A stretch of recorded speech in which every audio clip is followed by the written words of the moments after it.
Chapter 1. Everyone in their circle knew Stella Clark was a devoted follower of Ethan Hawthorne. She had willingly taken the place of the family's imposter daughter, Isabel Clark, who had fled her own wedding to Ethan. She accompanied Ethan through the most difficult years of his life. However, just as their hardships were turning into a sweet reward, Isabel Clark, the woman who had abandoned Ethan and fled, returned. For Isabel, Ethan forced Stella to kneel, locked her in a dog cage, and compelled her to give Isabel a blood transfusion. But Ethan didn't know that Stella wasn't from this world. When her 7-year contract with the system was complete, Stella chose to leave the world without a moment's hesitation. When Ethan saw her body, he went mad. Stella took a cab to the Euphoria Club and, under the mocking gazes of the crowd, handed a condom to Ethan Hawthorne. Ethan didn't take it, stating his displeasure. "You're 4 minutes late." "There was traffic," Stella tried to explain, but a soft, playful voice interrupted her. "E made a bet with his friends that you'd get here with the condoms within 30 minutes of his call. Stella, you being 4 minutes late just cost E a villa. How about you drink 4 glasses as an apology?" Isabel Clark leaned against Ethan, looking at Stella with a chiding expression. Stella's gaze fell to the glass of liquor. Did the one who falls in love first always have to be humiliated like this? She wasn't from this world. 7 years ago, her sister had been in a car accident and was left in a vegetative state. Overcome with grief, she had unexpectedly awakened the system. She made a deal with the system. If she accompanied Ethan Hawthorne for 7 years, her sister would be saved as a reward. For 7 years, she had cared for Ethan meticulously, staying by his side as he went from having nothing to rebuilding his empire, and she had gradually developed feelings for him. Just as Stella was about to ask the system to let her stay with Ethan forever, Isabel Clark, who had abandoned him years ago, returned from abroad. The moment she came back, Stella's 7 years of devotion became a joke. But it didn't matter. There were only 10 days left. The deadline for her agreement with the system was approaching, and then she could return to her sister's side. She looked up at Ethan and said, "I have a stomach condition. I can't drink." Ethan casually lit a cigarette. "Stella, your stomach condition was cured long ago. Don't be a buzzkill." She had only said that so he wouldn't worry, but now it had become his excuse to hurt her. A bitter smile touched Stella's lips. "Fine. If you want me to drink, I'll drink." Because of the system, she could never refuse Ethan. Stella raised the glass and downed it in one go. With a reckless mindset, she decided that as long as Ethan didn't tell her to stop, she would keep drinking. After all, once she left, this body would die anyway. It didn't matter if it was healthy or not. Someone joked, "That's all hard liquor. Can she really handle drinking like that? Are you sure you can bear to watch?" "This is nothing. Stella has a reputation for being able to hold 1,000 cups. Think of all the deals she closed for Ethan at the dinner table." Exactly. Everyone knows Stella is Ethan's most devoted follower. If he tells her to go east, she'd never dare go west. "Come on, Ethan, share your technique for taming women with us." Ethan's eyes narrowed, and he shot a displeased glance at the person who had just spoken. The man immediately fell silent. He looked at Stella and couldn't help but remember the first time she ever drank. Back then, after half a glass of red wine, she was already dizzy. She clung to his arm, telling him how handsome he was and that she wanted to stay and be his wife. Chapter 2. Later, to accompany him to business functions, Stella began to build up her alcohol tolerance. She said she would handle the drinking, and he just needed to focus on negotiating the deals. They would definitely succeed together. With her companionship, he revived the Hawthorne family's fortune. He once thought Stella was an angel sent to him from heaven, but now he knew just how venomous the heart beneath that angelic exterior was. Thinking of what Stella had done to Isabel, Ethan's briefly softened heart hardened once more. In a short time, Stella had downed over a dozen glasses of hard liquor. The large volume of alcohol flooded her empty stomach, causing a needle-like pain to spread throughout. She couldn't control it and leaned over the sofa, vomiting. The people around her immediately scattered, their faces filled with disgust. How disgusting acting tough when she can't even drink. "This outfit is from the latest collection. It cost me $18,000, and now she's ruined it." Isabel pinched her nose and retreated to Ethan's side, taking his arm. Stella didn't mean to ruin the party. Don't blame her." Stella was unsteady on her feet. She tasted a metallic sweetness in her throat, and after seeing a flash of crimson blood, her vision went black and she collapsed. Just before she completely lost consciousness, she thought she saw Ethan push Isabel away and rush toward her in a panic. It had to be a hallucination. Ever since Isabel returned, there was no place for her in Ethan's heart. How could he possibly still care about her? When she regained consciousness, before she even opened her eyes, Stella heard Isabel's crying. "It's all my fault. I shouldn't have made Stella drink. I just wanted her to have a couple of drinks to liven things up. Who knew she would?" Her mother, Helen Clark, pulled Isabel into her arms, comforting her. "Belle, it's not your fault. She was the one who insisted on showing off and drinking so much. Now that she has a stomach hemorrhage, she has only herself to blame." Sure enough, when Stella opened her eyes, she was greeted by a picture of motherly love and filial piety. Seeing her awake, Helen immediately began to scold her. "Stella, look what you've done. Isabel has been worried sick about you all night." Her father, Gregory Clark, said viciously, "You knew you couldn't drink, so why did you have to act tough? You deserve the stomach hemorrhage." The hurtful words were like knives, capable of stabbing a person until they were covered in wounds. In her original world, Stella's parents had died early, and her sister had raised her through great hardship. She had never known parental love. She thought that coming to this world might fill that regret, and for a time, her relationship with Gregory and Helen had been warm. But the moment Isabel returned, she had stolen everything, both love and family. Stella's voice was weak as she asked, "Who is your real daughter?" When Isabel fled her wedding and disregarded the Clark family's reputation, you were gritting your teeth in anger, cursing her for being heartless. How long has she been back that you've already forgotten all that hatred? When facing Ethan, she was bound by the system and couldn't defy him. But with others, Stella didn't want to suffer in silence anymore. Unexpectedly, her words only made Gregory and Helen angrier. Helen said, "You still have the nerve to bring up Belle fleeing her wedding? If it weren't for..."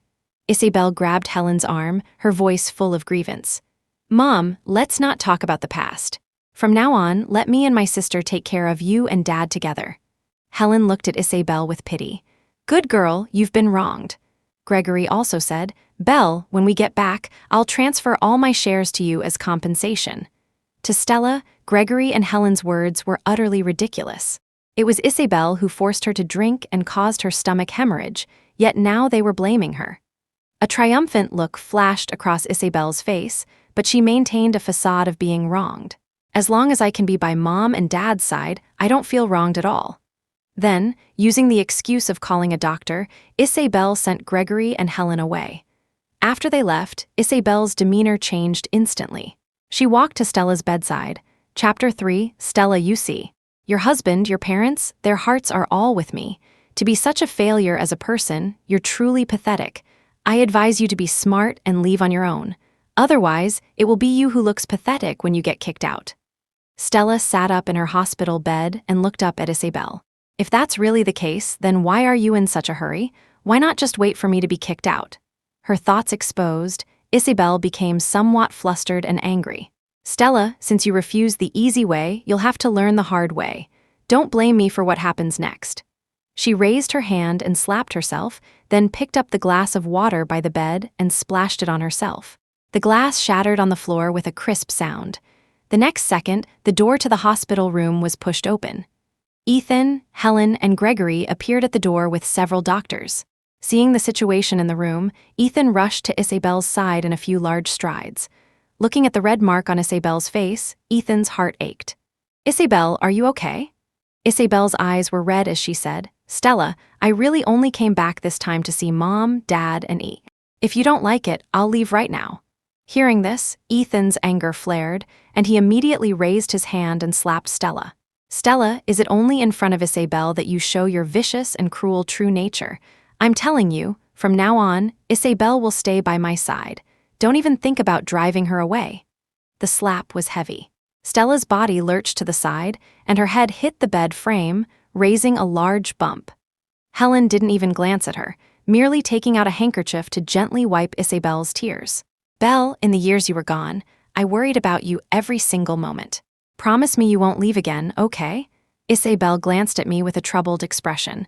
"But if I stay, Stella will be unhappy." Gregory immediately pulled Stella up from the bed.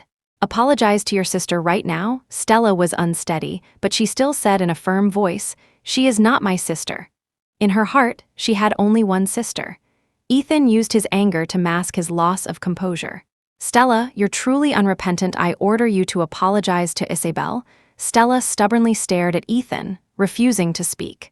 A piercing pain, as if being electrocuted, began to spread through her body. Bound by the system, she couldn't refuse Ethan's demand, or she would suffer the punishment of an electric shock. The current intensified, and the pain became excruciating. Stella collapsed to her knees. Seeing this, Ethan instinctively reached out to help her up, but he pulled his hand back before he could touch her. "Stella, I know your stomach problem isn't serious. Don't try to play the victim. When someone doesn't love you, you could die in front of them and they would remain indifferent." Stella couldn't help but wonder if, 9 days from now, when she truly died in front of Ethan, he would shed a single tear for her. The standoff ended, as expected, with Ethan's victory. Stella's forehead was covered in cold sweat from the pain, her face so pale it was almost translucent. She said, word by word, "Isabel, I'm sorry." "All right, Stella, I accept your apology. You can get up now." Isabel reached out to help her, but as she got close to her ear, she whispered mockingly, "Stella, and here I thought you were so tough." After the apology, Ethan took Isabel to the clinic for treatment, with Helen and Gregory following closely behind. The group that had arrived with such a commotion left in the same manner. Stella was left behind as if forgotten, standing alone for a long time before she finally raised a hand to her swollen, aching cheek. If her sister were here, she would protect her, she would feel her pain. "Sis, I miss you. I really want to see you soon." Chapter 4. For the next few days, neither Ethan nor Helen came to the hospital. Because of the system's rule that she had to be with him, she couldn't be away from Ethan for more than 3 days. On the evening of the 3rd day, Stella called Ethan. He only answered after more than a dozen missed calls. Ethan's impatient voice came through the phone. "Stella, are you insane? Why do you keep calling me?" Stella's voice was flat. "Ethan, I haven't seen you in 3 days. It's only been 3 days. A malicious woman like you, I wish I never had to see you again for the rest of my life." If she could, she would also want to never see him again for the rest of her life. "Ethan, I told you, if I don't see you for more than 3 days, I'll..." Ethan sneered, "Your life will be worse than death." "Stella, stop playing these boring games. It used to be a playful quirk, but now it just disgusts me." With that, he hung up the phone. Stella looked at the dark screen of her phone, a bitter smile on her face.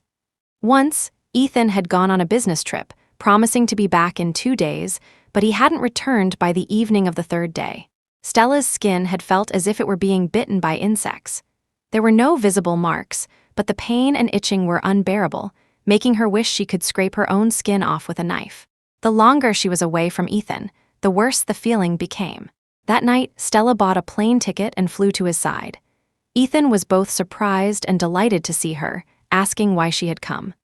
At that time, her eyes filled with tears, she had said with extreme grievance, "Ethan, from now on, don't let me go more than 3 days without seeing you. Without you, my life is worse than death." Ethan had pulled her into his arms, chuckling as he tapped her nose. "You can't live without me that much?" Stella had nodded vigorously.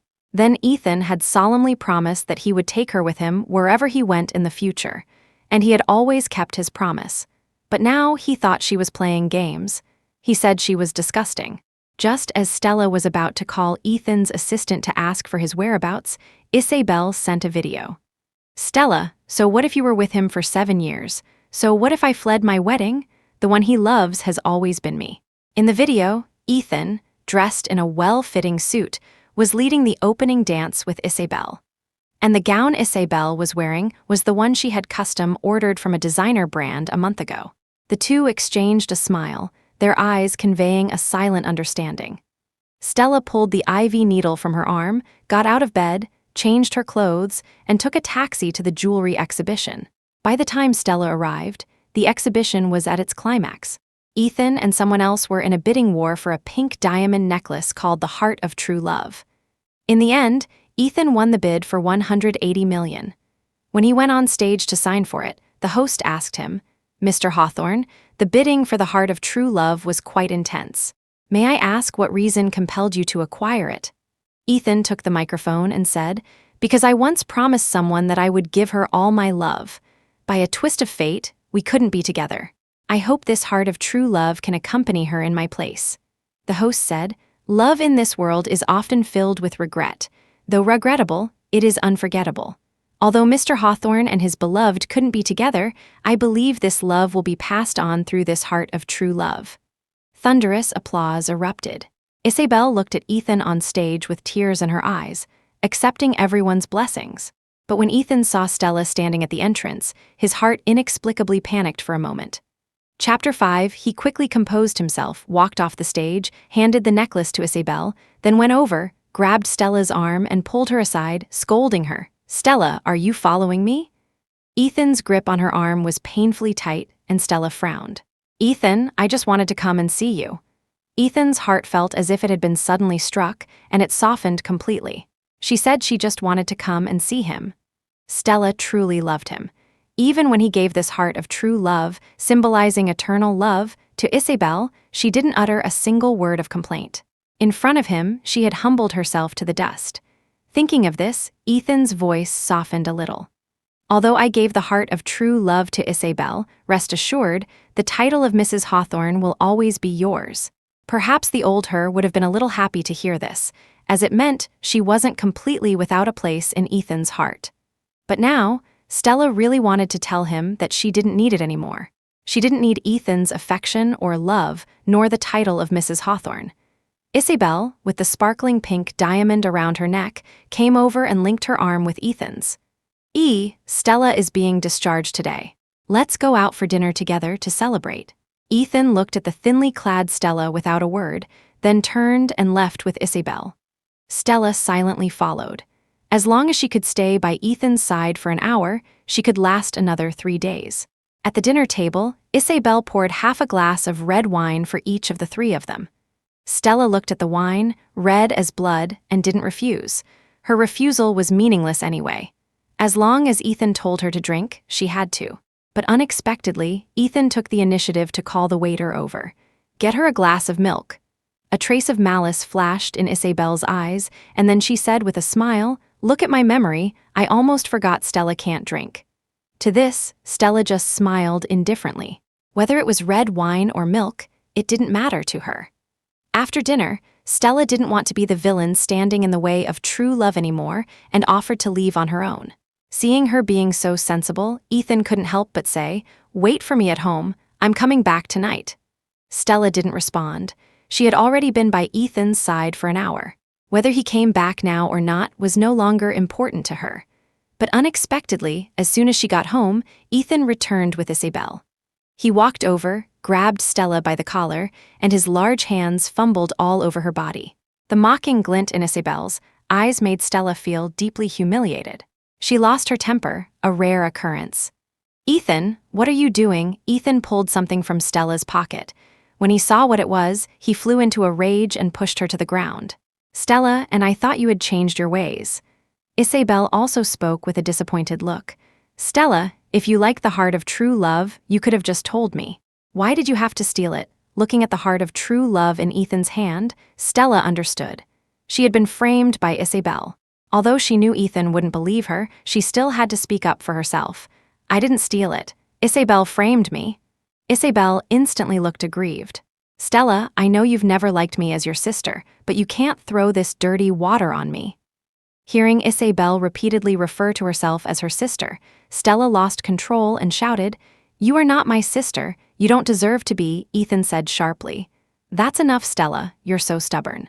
You've done something wrong, yet you have no remorse. Men, lock her in the dog cage in the backyard.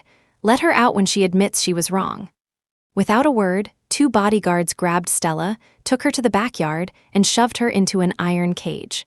Several vicious dogs rushed up, snarling and barking wildly at her. Stella had been bitten by a dog as a child and had a deep-seated fear of them ever since. She grabbed the bars of the cage and shouted, Ethan, let me out. I know I was wrong, please let me out. But no matter how hoarsely she screamed, no one paid her any attention. Only the vicious dogs circled her relentlessly, baring their teeth from time to time to tear at her clothes. Stella curled into a ball, trembling uncontrollably. She was terrified that at any moment these dogs would pounce and tear her to pieces. She murmured, "Sis, come save me." "Sis, I'm so scared, please come take me home." Chapter 6. After a long while, Stella remembered that her sister was lying in a hospital in a vegetative state because she had saved her. She had come here to save her sister. Ever since they were little, no matter what danger she faced, her sister would always stand in front of her, shielding her from the wind and rain. Now, she was certain she could save her sister. Stella came to terms with it. There were only 6 days left. All she had to do was get through these 6 days. Whatever Ethan said, she would do. From now on, she would no longer argue for herself. The next morning, Ethan and Isabel came to the dog cage. Stella's eyes were shadowed with dark circles, and her originally white clothes were tattered and stained with the foul smell of dog urine. A smile flashed across Isabel's face as she covered her nose and said, "Stella, have you learned your lesson?" Stella nodded numbly. "I was wrong, Isabel, I'm sorry. I shouldn't have stolen your necklace. I'll never do it again." A triumphant smile appeared on Isabel's face as she took Ethan's arm. "See, I was right. One night in here and she's behaved. People only learn their lesson after being taught one." Ethan frowned slightly, a pang of pity rising in his heart as he looked at Stella.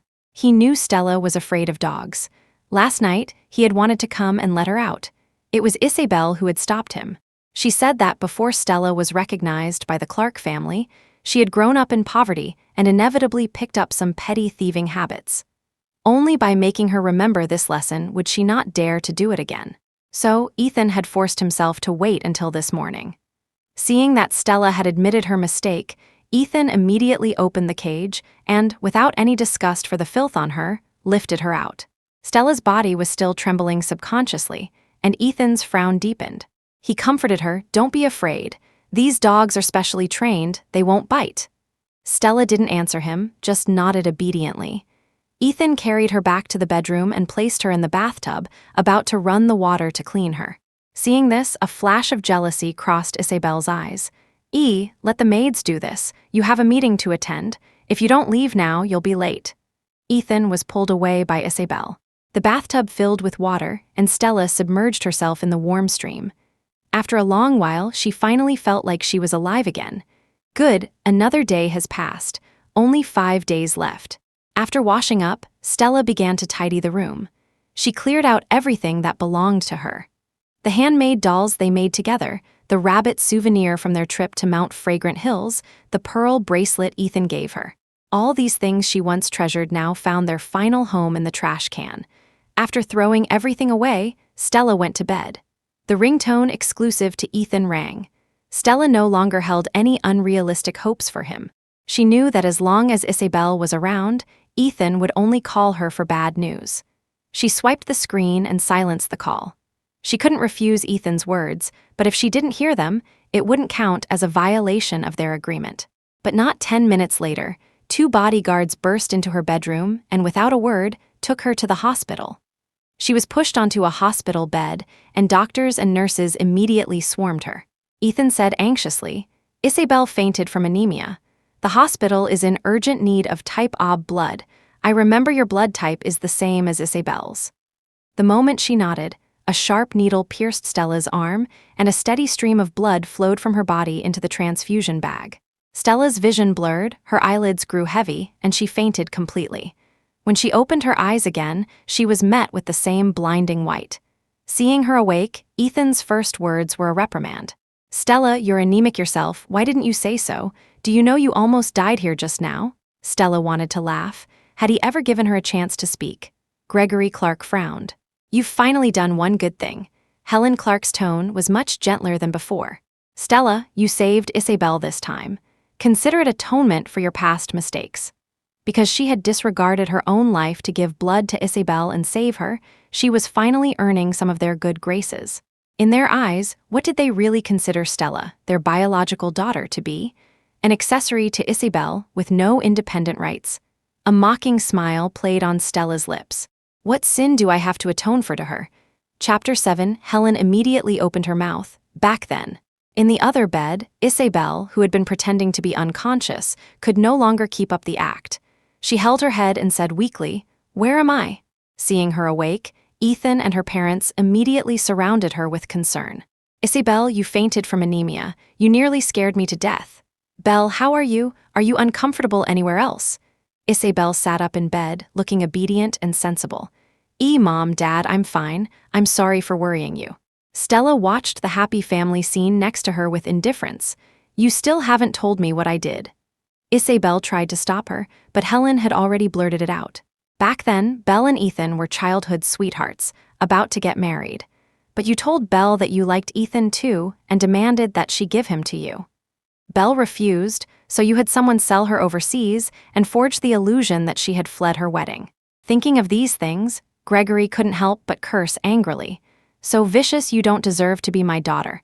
So that's how it was Isabel had twisted the truth so completely. Such a clumsy lie could have been exposed with a simple investigation, yet they all believed it without a doubt. Stella knew that even if she tried to defend herself, they would think she was just making excuses. In front of Isabel, she was always the loser. Now all she wished for was for time to pass faster and faster. Seeing that Stella didn't argue, Isabel felt relieved and leaned against Ethan's chest, saying with teary eyes, "Mom, Dad, the past is in the past. I took Stella's place and enjoyed 20 years of a happy life that should have been hers. Let this be my repayment." Ethan gave Stella a complicated look, then comforted Isabel in a low voice. "Isabel, you're just too kind. Don't worry, we'll be by your side from now on. No one can hurt you again. That's right, you were just a baby back then, you were a victim too." The three of them comforted Isabel for a long while. Isabel got out of bed, walked over, and took Stella's hand. "Stella, I don't blame you for what happened in the past. From now on, let's be sisters and take good care of Mom and Dad together." Stella finally couldn't hold back and pulled her hand away. Disgusting. With just that one word, Isabel immediately looked aggrievedly at Ethan and the others. Ethan's face turned livid. "Stella, don't think you can put on airs just because you saved Isabel." "Apologize to Isabel right now," Stella said obediently. "Isabel, I'm sorry." Even a fool would have learned their lesson after banging their head against a wall so many times. It was just an apology, right? She'd do it. After speaking, she turned away, pulled the blanket over her head, and shut out the sight of these disgusting people. This was the first time since Isabel's return that she hadn't gotten the upper hand with Stella. After that, Isabel tried to stir up trouble a few more times, but Stella managed to avoid her. Today was her last day in this world. It was also the 7th year since she came to this world, and her 7th wedding anniversary with Ethan. Ethan said she had been very well behaved recently, and to reward her, he had arranged a grand celebration for their 7th anniversary. When the maid brought the gown to Stella, there was no trace of joy on her face. She didn't want to go, but she couldn't refuse Ethan's order and had no choice but to change. When she arrived at the banquet hall, all eyes turned to her. The reason was simple. The gown she was wearing was identical to Isabel's. Ethan walked over, saw Stella's gown, and said angrily, "Do you have to snatch everything of Isabel's? I clearly sent you a gown, but you insisted on getting this cheap knockoff to imitate Isabel. Stella, do you have to oppose me in everything?" Isabel, holding Ethan's arm like a hostess, said, "Stella, if you liked this gown, you could have told me. I would have definitely swapped with you." Stella knew this was another one of Isabel's schemes. But now, she no longer had the energy to explain or defend herself. She said directly, "I'm sorry for upsetting you both. I'll leave right now." But Ethan raised his hand to block her path. Chapter 8, This banquet is for our 7th wedding anniversary. What would it look like if you, the leading lady, didn't show up? He then turned to Isabel and said, "Isabel, take Stella to the dressing room to change into another gown." Isabel agreed on the surface, affectionately taking Stella's hand, but as soon as they reached the dressing room, she shoved her away. "Stella, I underestimated you, but do you think you can win back E's heart by acting weak and pitiful like this?" "I'm telling you," dream on. Stella ignored her, just glanced down at her phone. 6 hours left, but in Isabel's eyes, her behavior was a deliberate provocation. Isabel said hatefully, "Stella, you dare to compete with me for a man. I'll make you regret it." To this, Stella just smiled faintly. She was leaving soon. Nothing could make her regret anything. After changing her clothes, the banquet proceeded as normal. The host led the crowd in cheering for Ethan to kiss Stella.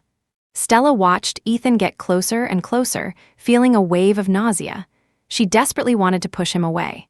Suddenly, someone in the crowd shouted. Isabel fainted hearing this. Ethan immediately abandoned Stella and rushed anxiously off the stage. Stella let out a sigh of relief. Whether Isabel had actually fainted or was faking it, she had done her a favor. Ethan probably didn't have time to bother with her now. Stella walked straight out of the banquet hall. All she wanted now was to find a quiet place to spend her final moments. But just a few dozen meters after getting into her car, she was forced to a stop by a black sedan. 2 bodyguards dragged her out of the car. On the second floor of the banquet hall, the family doctor gave Isabel an anti-allergy medication. Luckily, Miss Isabel didn't drink much of the peach juice. Otherwise, with her allergic reaction, it could have been fatal. A nearby waiter immediately said in a panic, "I didn't know it really wasn't me, it was Mrs. Hawthorne who asked me to bring that glass over." Gregory Clark pointed at Stella, furious. "What else do you have to say?" Stella was forced to her knees by the bodyguards. She understood that this was another of Isabel's schemes to frame her, but now she didn't want to say a single word in her defense, because it would be useless. "If that's what you think, then so be it." Gregory kicked her. "Bitch, she's your sister," Helen also said hatefully. "You ungrateful wolf, your sister has been so good to you. How could you do this?" In the past, Stella might have been hurt by their attitude, but now she felt nothing at all. She just knelt there, motionless, as if the insults and beatings were not happening to her. After a long while, Isabel, lying on the bed, spoke in a weak voice. "Mom, Dad, it seems Stella has always had a deep misunderstanding of me. It's my fault too. I haven't had a good talk with her since she came back. Let Stella stay with me tonight. I believe that after we talk openly, these misunderstandings will disappear." Ethan looked at Isabel with concern. "Isabel, this bitch is unrepentant and has tried to harm you time and again. I'm really not comfortable leaving you two alone." Helen and Gregory were also full of worry. Only after Isabel's repeated assurances did they reluctantly agree. Stella knelt on the floor, a mocking smile on her lips. When would they ever realize that the real wolf was Isabel? Before being taken away by the bodyguards, Stella looked at Ethan and asked, "Ethan, if I died, would you be sad?" Ethan frowned and said subconsciously, "A scourge lasts 1,000 years. A vicious person like you could never die young." After being taken back to Isabel's residence, she was tied tightly to a chair. Isabel took out a sharp dagger and approached Stella. "Bitch, you only managed to bewitch E with that face of yours. Let's see what you have left now." "Ah," Stella couldn't help but scream in pain. "Isabel, you were the one who despised the Hawthorne family's bankruptcy and fled the wedding. I only married him in your place. So what if I fled the wedding first? Who would believe you if you told them? Now E, Mom, and Dad are all convinced that you were the one who kidnapped me and sold me abroad." A cruel smile appeared on Isabel's face as she slashed down again. Bright red blood gushed from Stella's face. She trembled in pain.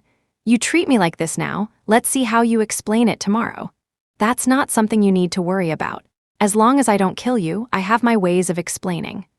A fearless smile appeared on Stella's lips, but she was about to die seeing the smile on her face. Isabel became even more frantic. "Bitch, what are you smiling at? Let's see if he still wants you when you're an ugly monster." She slashed at Stella's face again and again. Soon, Stella's face was a mess of blood, her original features unrecognizable. Isabel tortured her for a full hour, only stopping when she received a call from Ethan. "E, don't worry, I'm fine. Stella and I have talked things out. We'll definitely be like real sisters from now on." Stella was tied up in the living room, blood dripping from her chin. After what felt like an eternity, the familiar mechanical voice finally sounded in her mind. "Host's contract time has been fulfilled. There are now 2 options. 1. Be free from the system's constraints and stay to accompany the male lead, Ethan Hawthorne. 2. Return to your original world." Stella chose to return without hesitation. "Return sequence initiating. Please prepare host." Stella's voice was weak as she spoke again. "System, I have one more request. Can you expose everything Isabel has done to me these past few days to the public?" She wanted to make it impossible for Isabel to ever gain a foothold in this world again. As a system, it shouldn't have gotten too involved in outside matters, but seeing Stella's miserable state, it agreed. "Yes." Return sequence initiated. 5, 4, 3, 2, 1. Stella's consciousness was stripped away. The next second, there was a sudden knock on the door, and Ethan's voice came from outside. "Open the door, Stella. I'm here to take you back." Chapter 9. Isabel, who was doing a face mask, heard the noise and came out of her bedroom. Looking at the incessantly banging door, a wave of panic washed over her. Why would Ethan suddenly show up in the middle of the night? The people she had called to clean up hadn't arrived yet. In a hurry, she went to Stella, intending to untie her and hide her somewhere else for the time being. But she found that Stella was completely still, as if she had stopped breathing. Isabel's fingers trembled as she placed them under Stella's nose. She nearly screamed. Stella was dead. "Isabel, Stella, are you in there?" "Open the door." When the door remained unopened, Ethan had no choice but to call Isabel's phone. "Hello, what's up?" Ethan said immediately. "Isabel, I'm outside your door. Open up." Isabel's voice sounded surprised. "Outside? I'm not home right now. My friend just called me out for a late-night snack. Stella said she was on a diet and didn't come. Have Stella open the door." "Stella won't open the door. I'm a little worried." Isabel sounded puzzled. "If she's not opening, maybe she's asleep? Wait for me, I'll be right there." Ethan shouted a few more times but got no answer, and a sense of unease grew in his heart. Ever since that evening, when Stella had asked him if he would be sad if she died, his mind hadn't been at peace. He felt as if he were about to lose her. That's why he had called Isabel to ask about Stella's situation. After learning that they had buried the hatchet, Ethan finally felt a sense of relief. Although Stella had made mistakes in the past was the past. In the future, he would do his best to compensate Isabel on Stella's behalf. After working in his study until midnight, Ethan went to take a shower and sleep. But as soon as he entered the bedroom, he noticed something was wrong. The bedroom felt empty. All of Stella's things were gone. The unease in his heart exploded at that moment. Ethan rushed downstairs, got in his car, and sped over. But he still hadn't seen Stella, and his anxiety grew. In his desperation, he kicked the door. One kick after another, the door finally loosened.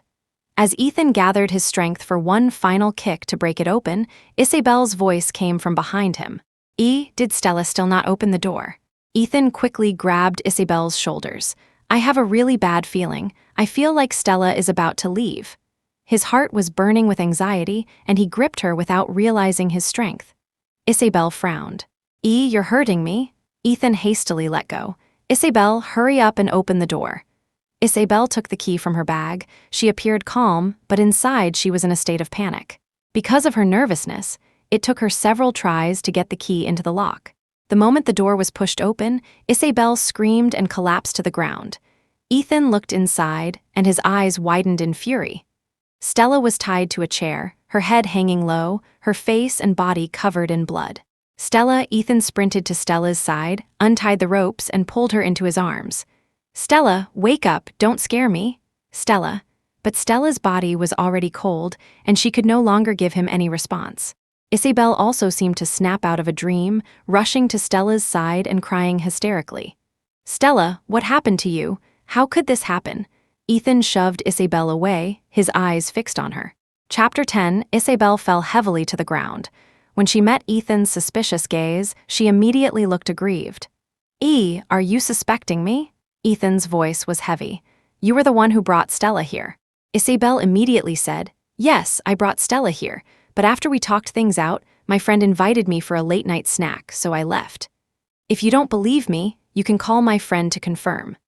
Just moments ago, after climbing out of the bedroom window, Isabel had immediately called her friend and offered her $500,000 to provide a false alibi.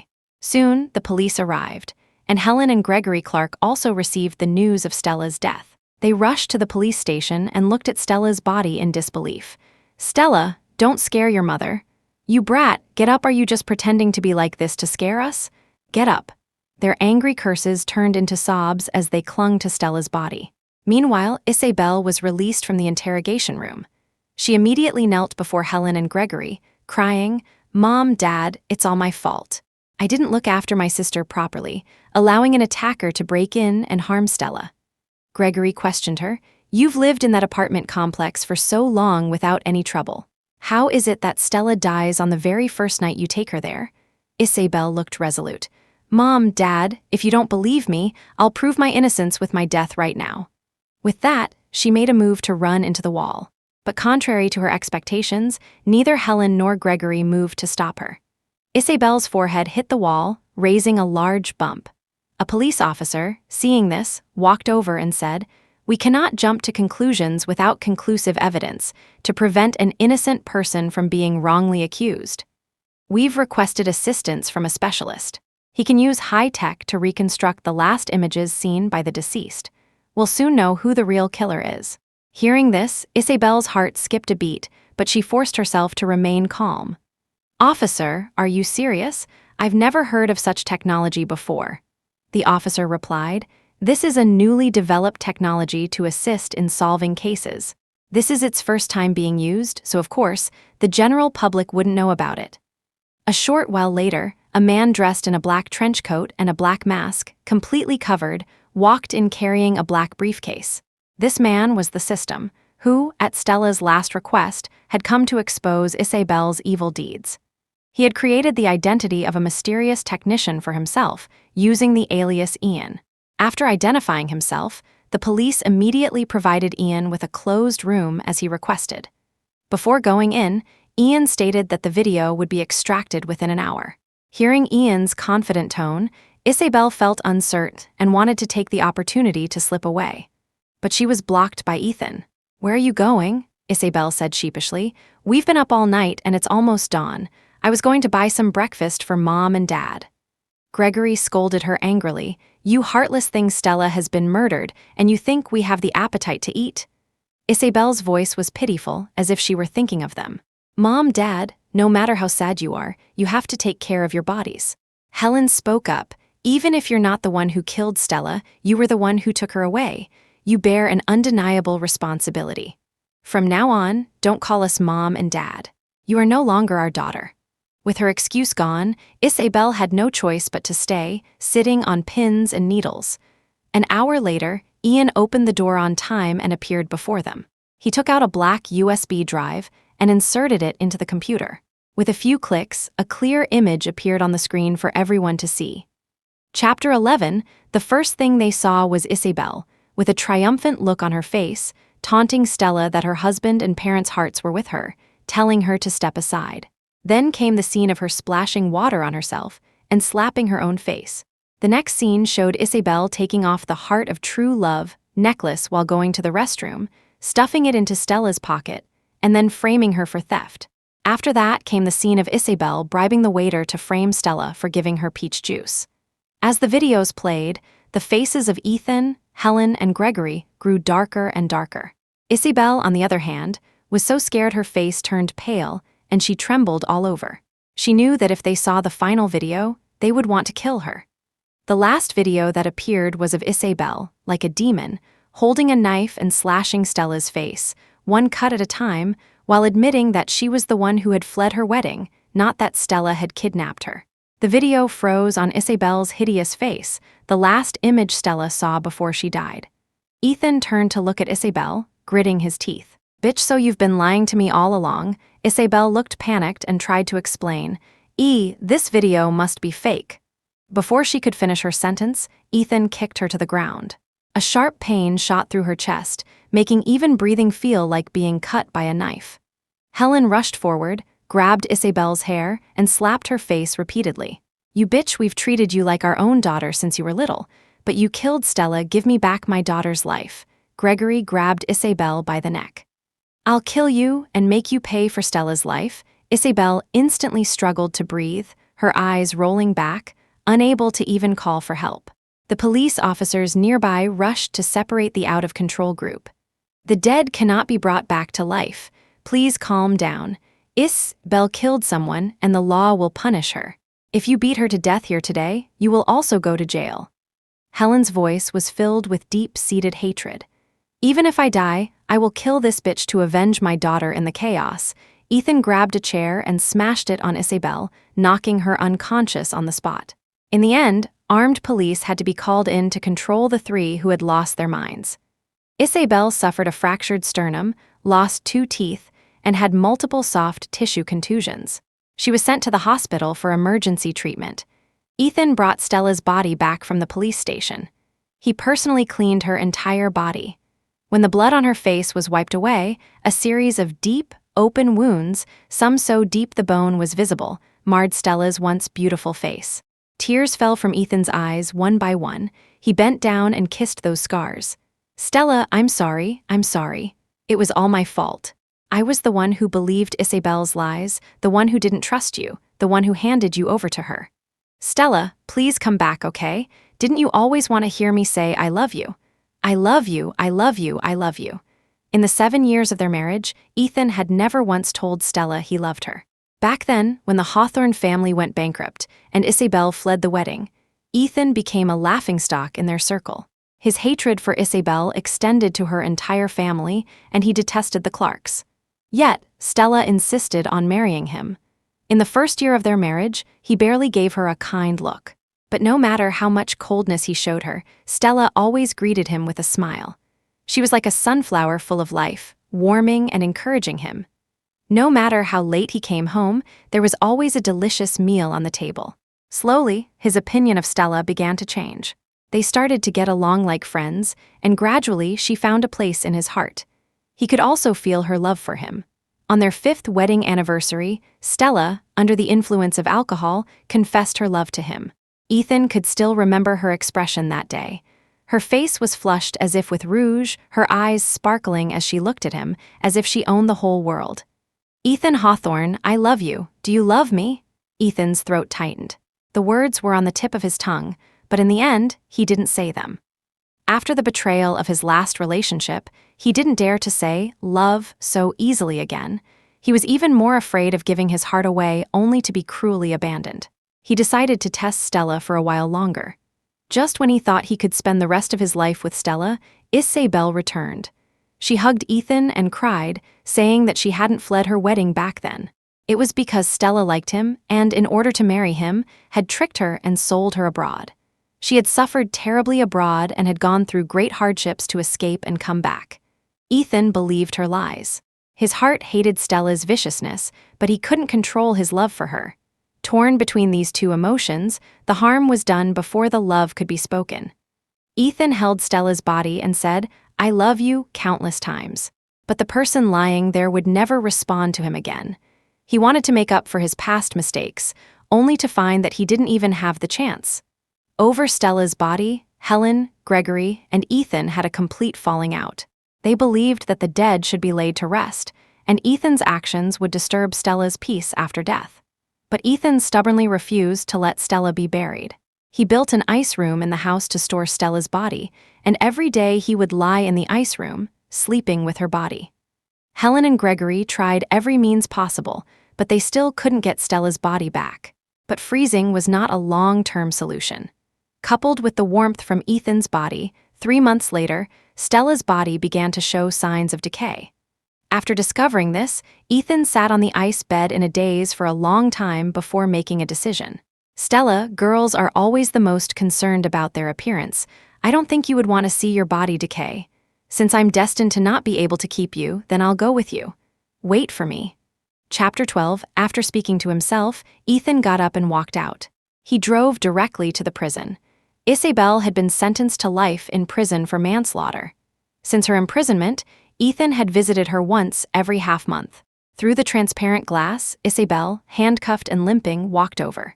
Seeing Ethan, Isabel immediately picked up the phone and pleaded, I know I was wrong. I really know I was wrong. Please kill me." Salty tears streamed from her eyes, tracing paths over her scarred, ugly face. Seeing the new, hideous scars on her face and her fingers twisted at strange angles, Ethan's heart finally felt a sense of satisfaction. When Isabel was sentenced to life and allowed to live, Ethan had initially wanted to have someone kill her to make her pay for Stella's life. But then he had a change of heart. Death was the easiest way out. He wanted Isabel to live in eternal pain, unable to live, yet forbidden to die. Ethan's lips parted slightly, and he said words that plunged Isabel into despair. "Kill you? That would be too easy for you. I want every day of your life to be a torment." Isabel shook her head in pain. For the sake of our many years of acquaintance, please give me a quick end." Because of Ethan's special care. She was beaten and abused by other inmates every single day in prison. Then, when she was on the verge of death, the guards would take her for treatment, ensuring she wouldn't die. Isabel's life now was a living hell. She had never imagined that one day, death would become a luxury for her. Ethan's eyes were cold, his voice filled with a bone-chilling hatred. Then why didn't you let Stella go? Every time I see the scars on Stella's face, I want to eat your flesh and drink your blood. Isabel's voice was hoarse as she tried to defend herself. I didn't mean to kill her. I just wanted to disfigure her so you wouldn't like her anymore. Didn't the coroner also say that the real cause of her death was organ failure? This was also the reason Ethan couldn't forgive himself. The blood loss from the wounds on Stella's face was just a contributing factor. The real cause of her death was her severe anemia and malnutrition caused by her serious stomach condition, which led to organ failure. He never knew that Stella's health had deteriorated to such an extent. The girl who was once like a sunflower, full of life, had gradually withered and died by his side. He wished he could go back and kill his former self. I will atone for what I have done, and you will live here forever, neither human nor ghost. No, please don't do this to me. I just loved you too much, that's why I was temporarily blinded and made a mistake. Please give me a swift end. Ethan hung up the phone, cutting off Isabel's cries. A guard immediately came forward with an electric baton and herded the despairing, limping Isabel back to her cell. Leaving the prison, Ethan drove to the Serenity Monastery on the mountain. In the monastery's backyard was a 1,000-year-old tree, also known as the matchmaking tree.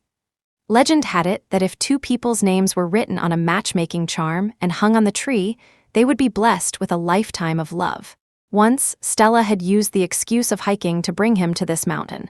Then, she had pretended to casually tell him about the matchmaking tree. Ethan, since we're already here, let's go hang our names on the matchmaking tree, okay. I heard it's very effective. What had he said to her back then? A mere tree, just a gimmick used by the monastery to attract tourists. This kind of behavior is just lowering my intelligence. Stella had looked at him with pleading eyes, as if to say, can't you just humor me? He had clearly softened at that moment, but in the end, he still didn't go with her to pray at the matchmaking tree. On the way down the mountain, he saw her disappointment and casually bought a rabbit keychain from a roadside stall and gave it to her. She immediately treasured it and carried it with her everywhere. Stella had never been perfunctory with him. Her love was always direct and passionate. Ethan hated his past self. Why was he always so stingy with expressing his love for her? Why couldn't he give her more care and affection? This had led to so many regrets between them. He entered the monastery and went to the matchmaking tree. With a wave of his hand, he bought 999 matchmaking charms from a young monk. Ethan personally wrote their names on the red charms. He wrote from day to night, and after finishing, he hung them on the tree. He who once feared neither heaven nor earth and respected no gods now knelt piously on the ground and kowtowed 999 times to the matchmaking tree until his head was bleeding. This life was already destined to be a regret, and he had decided to follow Stella. He only prayed that in the next life, and the life after that, he could meet Stella again and grow old with her. After doing all this, Ethan staggered to his feet, ready to leave. Amitabha, the karmic connection for the next life that the benefactor has just prayed for may not come true. An old monk in acacia, with his hands clasped together, walked out from the shadows. Ethan looked at him with a hostile expression. What do you mean by that? The old monk said unhurriedly. The benefactor is praying for a connection in the next life, but if the person is still in this world, how can there be a connection in the next life? Chapter 13. Ethan scoffed, a swindling old monk, spouting nonsense. Although he was extremely reluctant to accept the fact, Stella was dead. Her body was still in the ice room he had built. How could she still be in this world? If it were before, he would have definitely dealt with this swindling old monk. But now, he was in a hurry to get back to Stella. He couldn't let her wait too long. Ethan turned to leave. The old monk said, "Has the benefactor ever heard of resurrection in another's body?" With just that one sentence, Ethan stopped in his tracks. He turned to look at the monk, a glimmer of hope in his eyes. Is Stella really not dead? The old monk continued, "Benefactor Stella's earthly ties are not yet severed. Of course, she is alive." Ethan's attitude became much more reverent. Even if there was only a 1 in 10,000 chance, he didn't want to give up. I begged the holy monk for guidance. What must I do to see her? The system, having transformed from an old monk to a holy monk, stroked his white beard and said mysteriously, 3 days from now, benefactor, return to the Serenity Monastery. You will surely see the person you wish to see. Fine, 3 days. If it is as the holy monk says, the Hawthorne Group will donate $80 million to the Serenity Monastery every year. But if you are deceiving me, then this Serenity Monastery would have no reason to exist. After Ethan left, the system dropped its disguise and collapsed into a chair. What a difficult master to serve. Back then, Isabel fled her wedding, and Ethan was heartbroken and lost all motivation. As the male lead of this world, if he remained despondent, the world would gradually collapse. The system had no choice but to find Aurora Vance, who had just lost her sister, from another world and have her accompany and encourage him in the guise of Stella Clark, to help him get back on his feet. He finally got back on his feet and even revived the Hawthorne family's fortune. When Isabel returned, he hurt Stella in countless ways for Isabel's sake. Now, because of Stella's death, he was torturing Isabel and was even about to kill himself. Human emotions were truly incomprehensible to him, but the one thing he was sure of was that he couldn't let Ethan Hawthorne die, at least not now. The system had no choice but to go and find Aurora Vance, who had already returned to her original world. After Aurora returned to her original world, her sister, Celeste Vance, also woke up from a deep vegetative state and was hailed as a medical miracle. Today was the day her sister was being discharged from the hospital. Aurora came early to handle the discharge procedures and had ordered an 8-inch strawberry cake and cooked a large, delicious meal. Celeste looked at the table full of colorful, fragrant, and delicious food, her voice laced with hidden heartache. Aurora, it must have been hard on you while I was in the hospital. Aurora linked her arm with her sister's and leaned on her shoulder, cooing, "It was always you taking care of me before. Now that I'm grown up, it's my turn to take care of you." Celeste put her arm around her younger sister, her voice a little choked. "Now that I'm better, I can protect you just like before." Suddenly, the system's voice appeared in her mind again. "Host, I want to make another deal with you." The system then told her everything that had happened after Stella's fake death. Aurora was very surprised to hear this. After all, in her eyes, Ethan had never loved her. If she died, he might be sad for a few days, but he would soon forget about her and start a new life with Isabel. But Ethan was going to die for her? Aurora asked, "What kind of deal do you want to make?" Chapter 14, Return to Ethan Hawthorne's side and dissuade him from his suicidal thoughts. After he lives out his life according to the original plot's trajectory, I will send you back and give you a cash reward of $100 million. $100 million. That was indeed very tempting. With that money, she and her sister could live comfortably for the rest of their lives. But the hurtful things Ethan had done to her were still vivid in her memory. She never wanted to see him again in this lifetime. "Do I have the right to refuse the deal?" The system explained its predicament to Aurora. It was just an intern system, and the world where Ethan resided was the first plane it was managing. Therefore, it had to ensure that Ethan lived a long and healthy life to prevent the world from collapsing. Otherwise, it would be judged as unqualified by the main system and erased. Its ability to have saved Celeste would also disappear. Hearing this, Aurora understood that this was a deal she had to make. But she was unwilling to be as passive as last time. She also set her own conditions for the system. She would no longer be bound by the previous restrictions and would not get back together with Ethan. She was only responsible for dissuading Ethan from his suicidal thoughts. She would not be involved in anything else. The system was now asking for her help, so it immediately agreed, saying it would come to pick her up at night. Celeste and Aurora ate the cake and lunch together. In the afternoon, Aurora snuggled up to her sister and said, "Sis, I wish I could stay by your side forever." Although the time in the two worlds was not synchronized, decades in that world would be just a night's sleep here, she would genuinely be unable to see her sister for decades. Celeste keenly sensed the strangeness in her sister's tone and asked, "Where are you going? Are you going back to that world?" Aurora looked at her sister with shocked eyes. "Sister, you know." While Celeste was in a coma, she had a very realistic dream. She saw her younger sister make a deal with a being called the system to save her. Her beloved sister, whom she had cherished and protected, was being bullied and humiliated in another world. She wanted to rush in and protect her, to drive away those bullies. But she could do nothing but watch helplessly as her sister was tortured to death.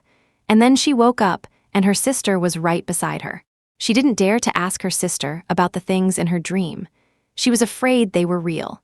Hearing that her sister already knew about what had happened to her there, Aurora also told her about the system coming to find her again. Celeste could not bear to let her sister go back to suffer alone. She would rather die herself than let her leave again. In the end, the two reached an agreement and requested to go together to the system. That night, Aurora lay in bed holding her sister's hand, feeling a sense of security. The overwhelming anxiety she felt during her first spiritual departure was gone.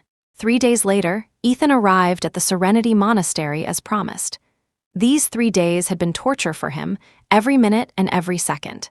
If he couldn't see Stella today, he would definitely make that old monk regret ever being born. But as soon as he entered the monastery, he saw a pair of sisters kneeling piously on the cushions. His gaze fell on the woman in a light green dress, and he seemed to be transfixed. Although this woman bore no resemblance to Stella, a voice inside him told him that this was Stella. He strode forward and pulled her directly into his arms, his voice choked with emotion. "Stella, you're really back."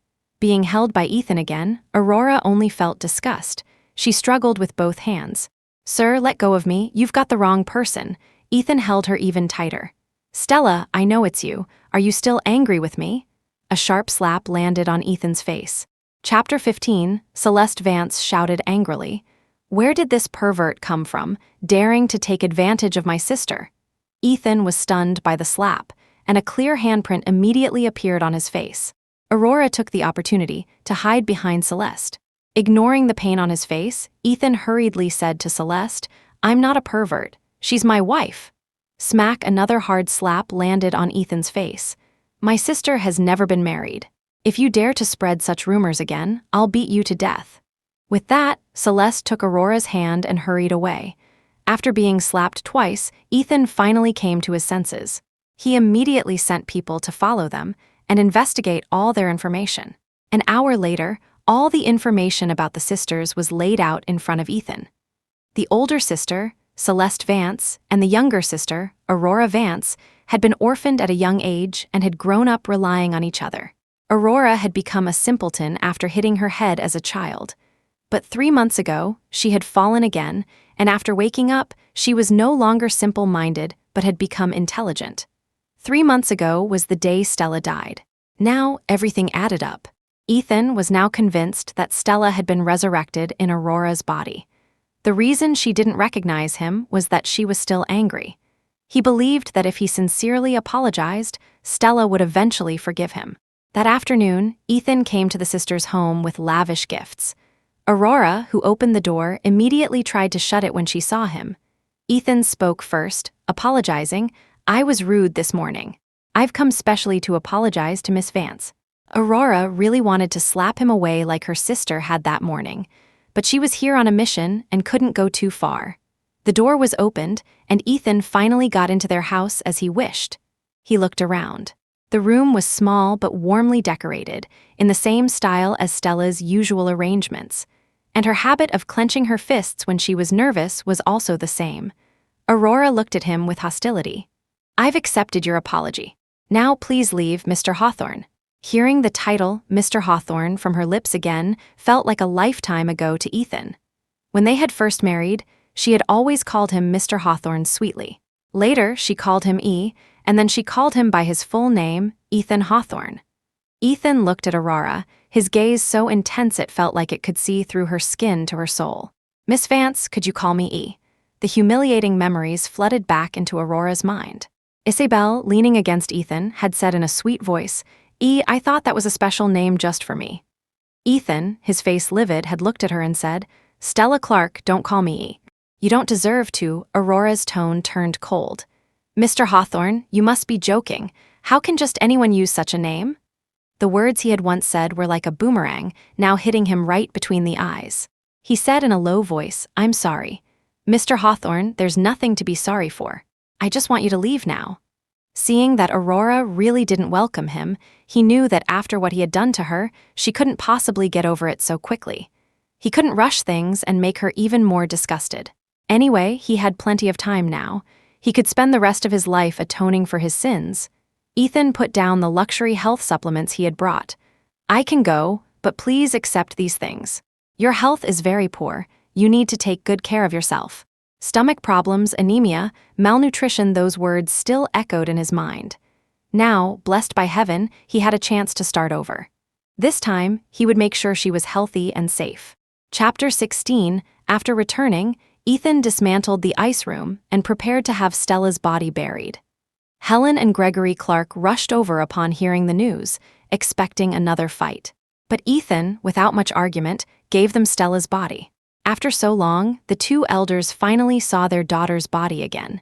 Grief welled up in their hearts, and they wept over her. But at the same time, they were suspicious. They sent someone to investigate and discovered that Ethan had moved on with someone new. Fury erupted in the two elders. Their only daughter had been murdered, and Ethan had moved on so quickly. So, they decided to risk Clark Industries to bring down Ethan. The two sides engaged in a fierce battle. When Aurora heard the news, she was at home with her sister, eating takeout and watching a movie. "Sis, don't you think people are strange? When Stella was alive, they treated her like dirt.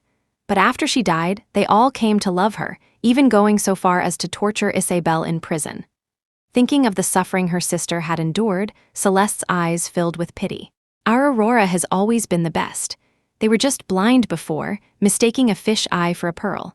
It's normal for them to regret it now. Now that I'm here, no one can hurt you again." Ethan had been very tired lately, not just from the business war with Clark Industries, but more importantly, because Aurora still refused to admit she was Stella. Every time he went to see her, he could only exchange a few words before she would find an excuse to send him away. Like now, Aurora's voice was cold. "If you're sick, Mr. Hawthorne, go to a hospital. If you're tired, go home and rest. Why are you telling me?" With that, Aurora turned to leave. Ethan grabbed her from behind and hugged her. "Stella, I'm not afraid of being tired, I just miss you. Every day when I get home, you're not there anymore. There's no delicious food on the table." Back when the Hawthorne Group went bankrupt, and he was rebuilding it bit by bit, the hardship was 1,000 times greater than now. He never felt tired because Stella was by his side, facing the storms with him. But now, whatever he did, he was alone. There was no one to share his sorrow, no one to share his joy. Aurora said, "But you didn't like all that before, did you? After Isabel came back, you never came home on time. I would be curled up on the sofa, waiting for you late into the night. The food would get cold and then reheated, over and over, until it was finally thrown in the trash. Ethan Hawthorne, what you long for now are my most painful memories." Hearing these words, Ethan's heart filled with infinite pity and at the same time an uncontrollable joy. "You've finally admitted you're Stella." Aurora pulled his hands away, freeing herself from his embrace, and said calmly, "It doesn't matter if I'm Stella or not. There's no possibility between us anymore." Ethan took her hand and pulled her into the car.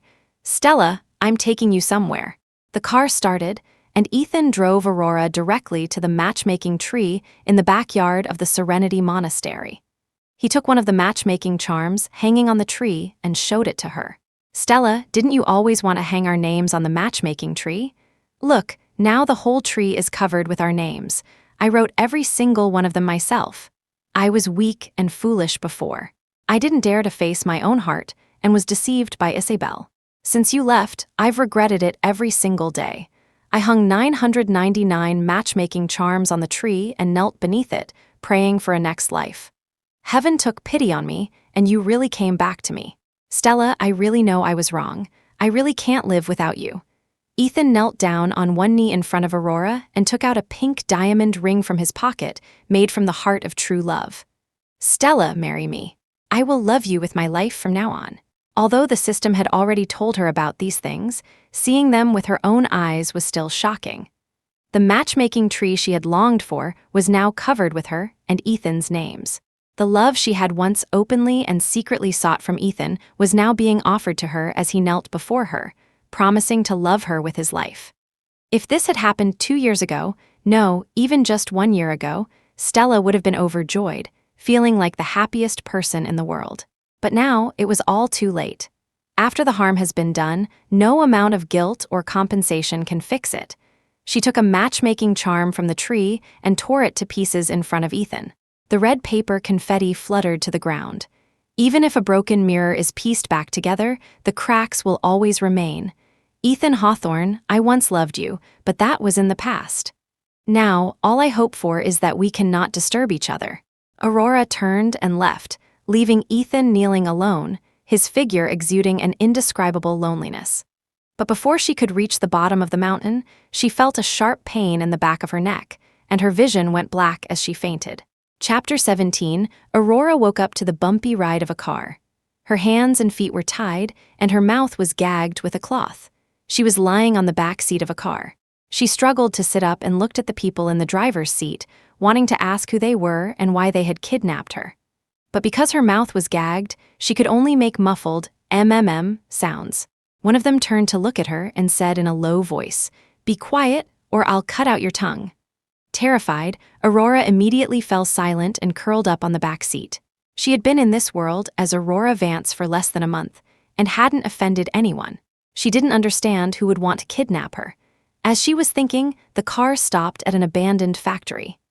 After reaching their destination, the two bodyguards got out, grabbed Aurora by the arms, and dragged her into the abandoned factory, throwing her on the ground. A hand grabbed Aurora's chin, sharp nails digging into her skin, making her frown in pain. At the same time, she saw the people in front of her clearly. The kidnappers were Helen and Gregory Clark. Helen studied her face for a few seconds, then let her go abruptly. No wonder Ethan moved on so quickly. It turns out she looks a bit like Stella. Gregory Clark kicked Aurora angrily. "Men, tie her to the wooden frame." The kick was very heavy. Aurora's body curled up in pain, but she couldn't make a sound. Then, she was dragged by the bodyguards and tied to a wooden post, unable to move. Gregory was still cursing. Stella loved him so much when she was alive. How long has it been since she died, and he's already playing with a substitute?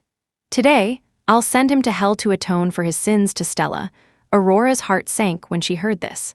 They had kidnapped her as bait to kill Ethan. Within 10 minutes, Ethan appeared at the entrance of the abandoned factory. When he saw the bound Aurora, his face changed, and he rushed toward her. But before he could reach her, several bodyguards appeared and surrounded him. Ethan immediately started fighting them. He had learned combat skills from a retired Special Forces soldier before. Therefore, he was not at a disadvantage fighting 1 against 4, and even seemed to have the upper hand. Seeing this, Gregory cursed. Useless, he immediately took out a dagger and went to the bound Aurora. "Ethan Hawthorne, if you want her to live, surrender immediately." The sharp blade touched the skin of Aurora's neck, instantly cutting a small wound. Bright red blood flowed out. Aurora trembled in fear, and tears of terror streamed down her face. She wanted to tell Gregory that she was Stella, that she hadn't died. But her mouth was gagged, and she could only make muffled MMM sounds. Ethan immediately shouted, Don't hurt her." The bodyguards took the opportunity to kick the back of his knee, forcing him into a half-kneeling position. Gregory walked towards Ethan with the dagger, saying sinisterly, "Ethan Hawthorne, I didn't expect you to go this far for this woman. How can you face Stella?" Helen also walked over and slapped Ethan across the face. "It hasn't been long since Stella died, and you're already flaunting your new love. Today, I'm going to teach you a lesson for Stella." After a few more slaps, Ethan's handsome face was covered in bloody marks. Ethan looked at the clearly deranged couple in front of him and said urgently, "I don't have a new love. She is Stella." Chapter 18, he hadn't wanted to tell them this fact. He could see that the current Stella really didn't want to have anything to do with her past. The fewer people who knew, the fewer people would disturb her. Moreover, Helen and Gregory had favored Isabel in the past and had caused Stella no small amount of grief. They didn't deserve to be in Stella's life again. But now, if he didn't tell them the truth, Ethan was afraid this crazy couple would hurt Aurora. But when Helen and Gregory heard this, they became even more furious. Gregory, holding the dagger, plunged it into Ethan's shoulder. "Ethan Hawthorne, do you take us for fools? We saw Stella die with our own eyes. It's clear that you're the one who has changed, and you're making excuses.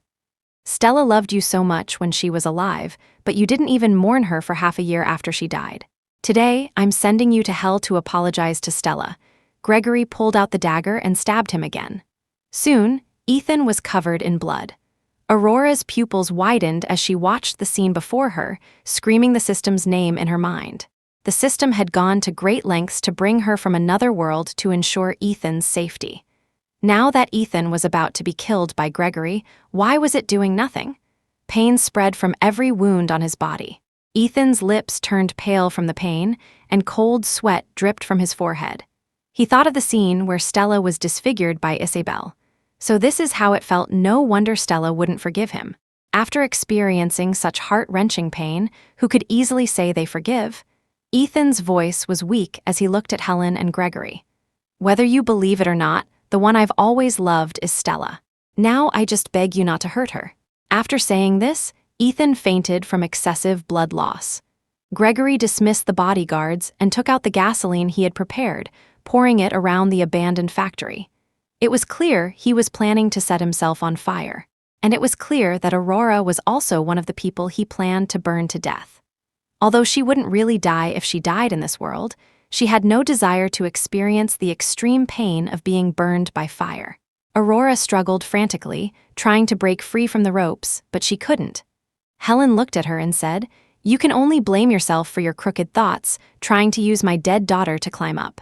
Now come with us to apologize to Stella."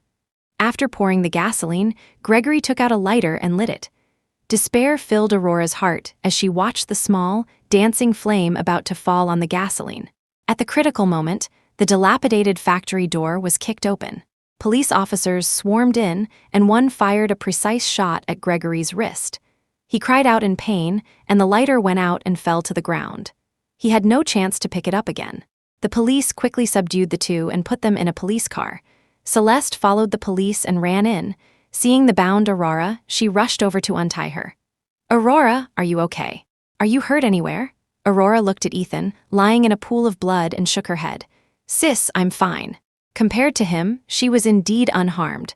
At the hospital, Ethan was taken out of the ambulance and sent to the operating room for emergency surgery. Celeste sat with Aurora on a bench in the hospital corridor, waiting. The unique mechanical voice of the system sounded in her mind.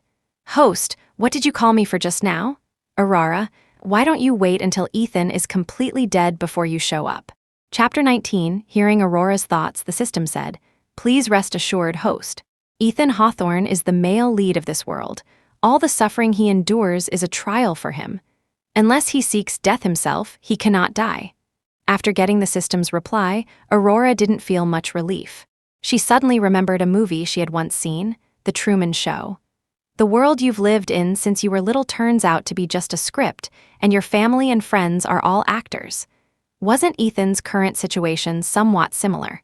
For a moment, she suddenly felt a bit of sympathy for Ethan, but that was all. After 5 hours of surgery, Ethan was moved to the ICU. 3 days later, he woke up, and the first thing he did was ask to see Aurora. When the hospital called, Aurora and Celeste were in the process of setting up their own jewelry design studio. Aurora had graduated with a degree in jewelry design. Since they would be in this world for decades, they might as well take this opportunity to practice their profession. "Okay, I understand. I'll be there soon." Seeing her hang up the phone, Celeste asked, "Who was that?" Aurora answered truthfully, "It was the hospital. Ethan is awake." Every time Aurora went to see Ethan, something seemed to happen. Celeste was really worried. "I'll go with you." The two sisters went to the hospital together. Aurora changed into a protective suit and entered the ICU while Celeste waited outside. Seeing Ethan again after a few days, he had several tubes inserted into him and had lost a lot of weight. His once dim eyes lit up instantly when he saw Aurora. His voice was weak as he said, "Stella, I'm so relieved to see you're okay." Aurora stood by the bed, her lips parting slightly.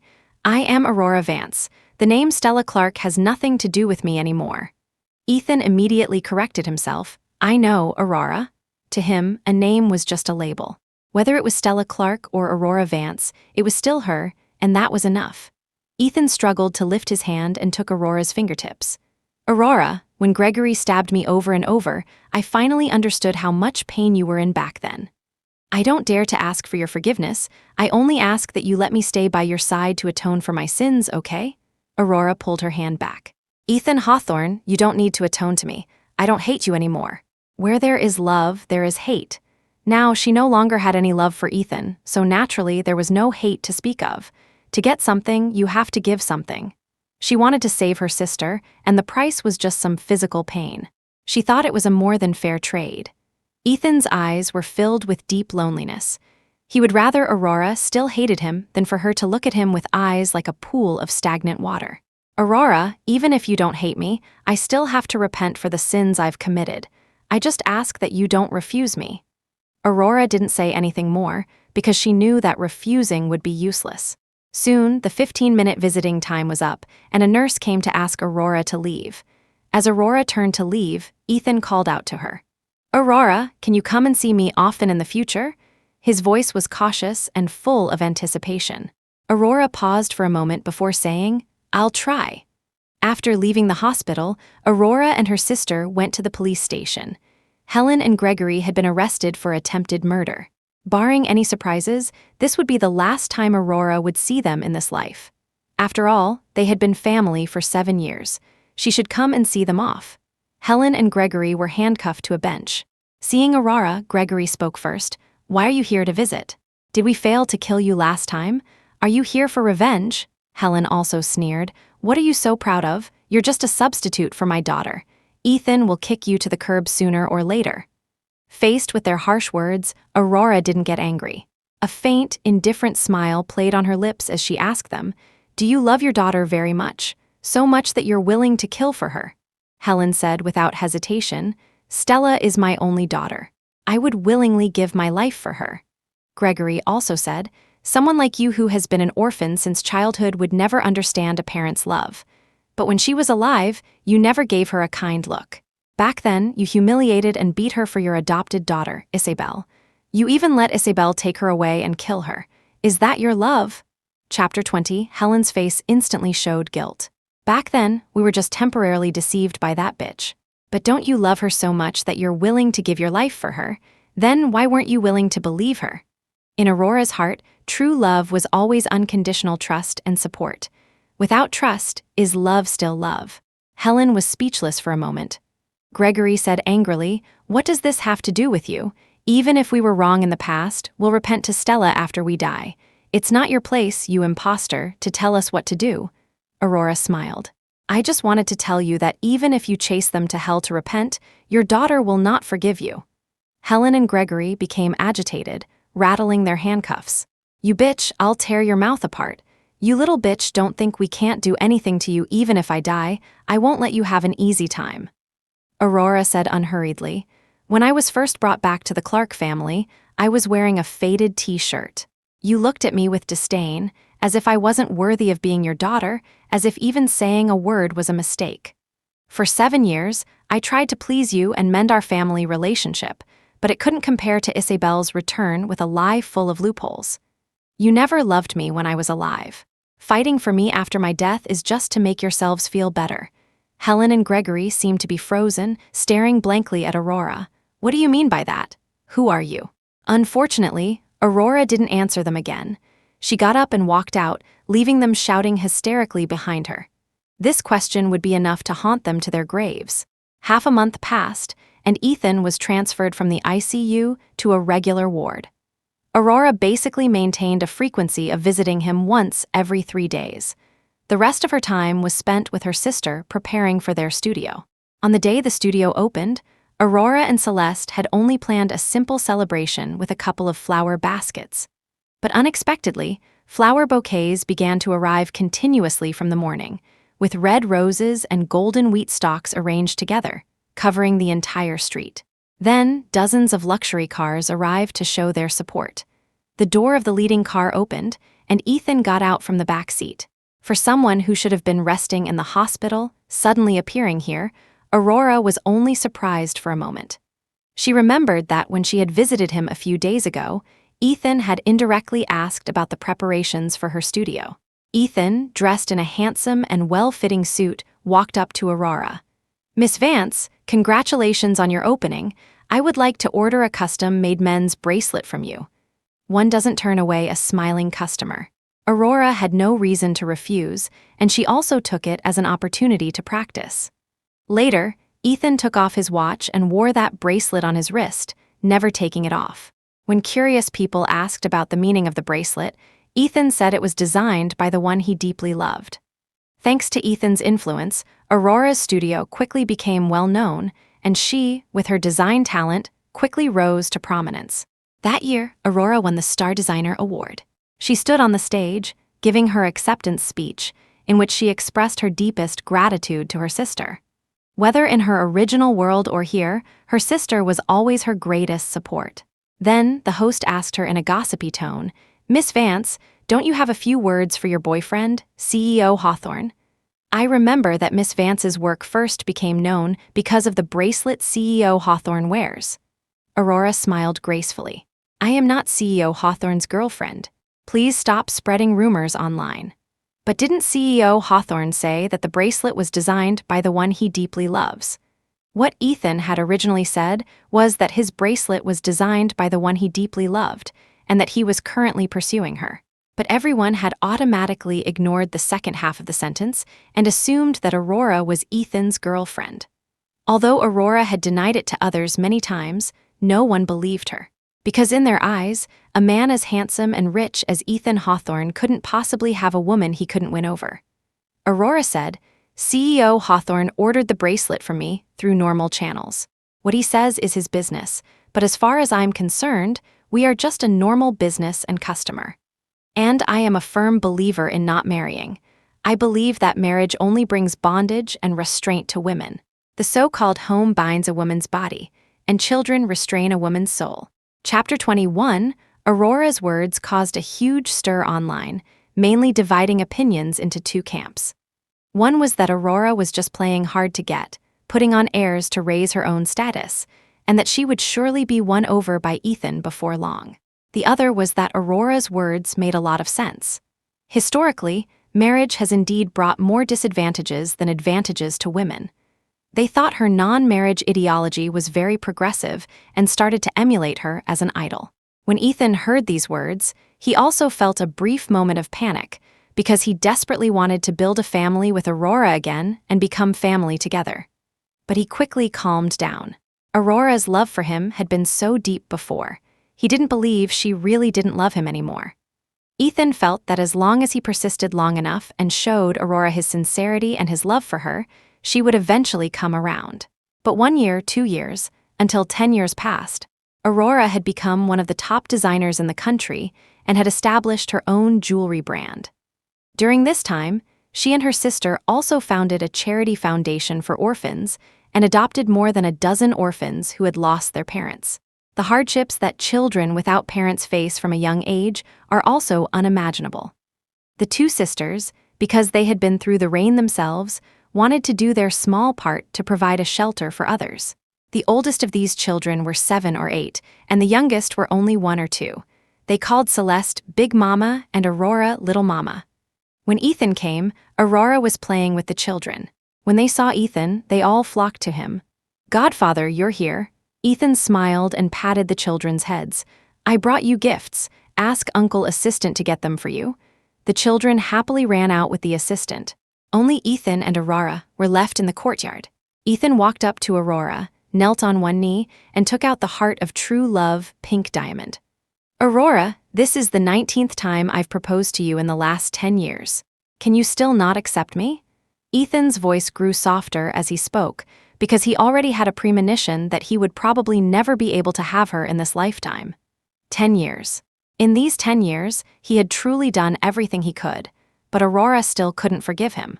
Or rather, she had forgiven him long ago, but she just didn't love him anymore. No matter what he did, her eyes when she looked at him were always so calm, without a trace of love. Aurora shook her head. "Ethan Hawthorne, I told you long ago, I will never get married or fall in love again. I really like my current life. Why don't you try to like someone else?" Ethan's voice was bitter. "There is always that one person in this world. After you meet her, everyone else becomes a compromise. And I am not willing to compromise." Ethan stood up, took out a chain, put the pink diamond ring on it, and wore it around his neck. "Aurora, even though I know you will never be with me in this lifetime, I still have to tell you that I will always be behind you, waiting for you. I won't propose to you again. This ring will always hang here. Ethan patted his chest. "If you want it, you can come and get it any time." Aurora was still cruel enough not to leave him a sliver of hope. "I will never need it in this lifetime." Ethan understood. In fact, it was he who needed this ring, needed this promise, to at least have something to hold on to. Otherwise, he didn't know how he would get through this long life. Ethan kept this promise for a lifetime. Until he died of illness at the age of 68, this pink diamond ring still hung on his chest. His life was magnificent, full of countless setbacks and countless comebacks. Many people hailed him as an icon of struggle. He left behind many famous quotes and suggestions on entrepreneurship and hard work. But he never left a single word about love, because he always felt that he was a complete failure in love. His life was only unfulfilled in love. After Ethan died, Aurora and Celeste also returned to their original world. The warm sunlight shone through the window, illuminating them on the bed. The past decades now became a long dream. Now they were welcoming a new life. The end.